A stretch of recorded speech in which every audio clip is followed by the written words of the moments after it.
1/8 of an inch thick. And you're going to make various things with this. We're going to have a lot of different things going on. So here's what you need to know about rolling that completed puff dough.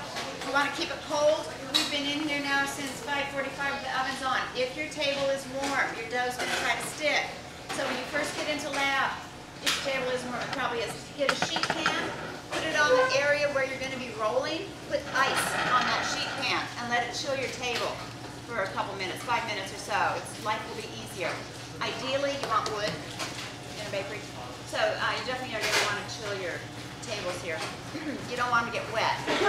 So when you roll your dough, once again, keep it moving, roll it, relax it, make sure you have some flour underneath, don't roll off the edge, all those same rules apply, keep it square and all that. If at any point during the rolling process your dough gets too soft and it really gets sticky, stop, throw it in the fridge or throw it in the freezer down below, get it chilled, pull it back out in 5 or 10 minutes and continue rolling. You'll do more damage by continuing to roll if it starts to stick to your table. Once you get the size and shape that you want, and each group has a little different size and shape, then you want to lift up your dough and relax it before you cut it. Before you cut it, you don't want to have it rolled and stretched out and then you cut your circle or whatever and then you relax it and then it ends up as this little tiny oval.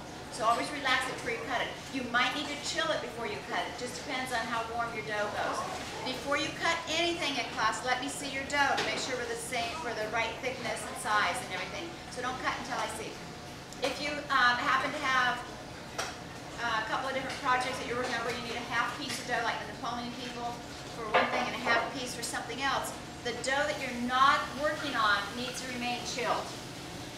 You can get 2 people rolling if you want. We've got plenty of rolling pins, so we can do that. So after you have rolled and relaxed and possibly chilled and cut, after you cut your item, then it goes back and it chills for about 15 minutes before you bake it. So this is going to be a lot of rolling and chilling and going over to that fridge to chill your dough, which is going to become a problem because there are sandwich makers over there. But we're going to have to try to figure out how we can look at that. So anything that you're going to bake is always chilled before you bake it. In class, we go for about 15 minutes. Ideally, we'd really go for 30 minutes.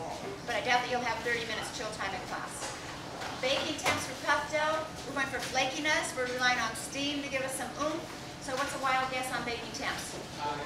Hot, yeah, 400 and above. So anything flaky, anything steamed, 400 and above. Convection oven does a really nice job on pie dough because you get this really dramatic oomph. So those ovens are already on. You should set, they're probably a little hot. We should set those on 400 and then we'll readjust per group. We'll get these going also.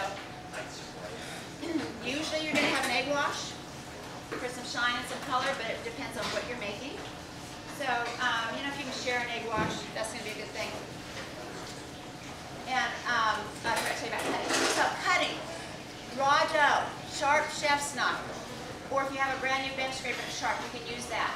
You're going to be cutting down clump, pick up your knife, move it down clump. Don't start here and drag your knife through. You're going to distort shapes. So you want to keep your dough as cleanly cut as possible. Baked items are cut with a serrated knife, sawing motion.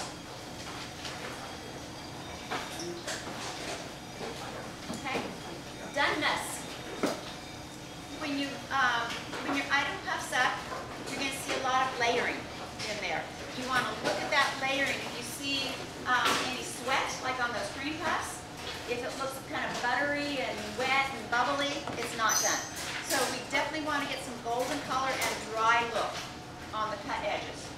Puff pastry should be really a nice golden brown color. Don't be afraid to get it too dark. Certainly don't go like, coffee. Okay. But light puff pastry generally is going to be underdone inside. So puff pastry, if you look at any cookbooks or professional baking books, puff pastry is a nice dark, deep golden color. So that's what you want to shoot for to ensure that it's done inside. If you're not done inside, then when it cools down, you try to eat it, it's kind of soggy and it doesn't have a good mouthfeel. Okay, so pull out your labs. Let's go over labs and see if there are any questions on what you're making.